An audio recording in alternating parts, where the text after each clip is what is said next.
Sheena. Hi, Sheena. Mag-hi ka naman. Hi, Sheena. 60. Joke lang. Ayun. Ayan, Sheena. Hi, Daphne. Sheena. Ang masasabi namin kay Sheena, sobrang ganda niyan. Sobrang ganda, matalino. Lahat na ng kailangan mo nandyan.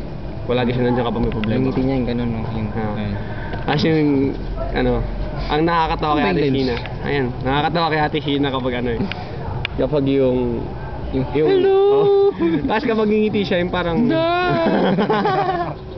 Tama ko dito. Ayan, nakakatawa. Basta si Ate Sheena, gagraduate na siya. Sana 1 year or 2 years from now, Magkikita-kita pa rin bibisita tayo. siya dito, may dala na siyang malaking baboy. Kakakainin natin si 60. Ayun. Hindi, tapos masasabi pa namin, Joke lang. sana wag mo kami kakalimutan.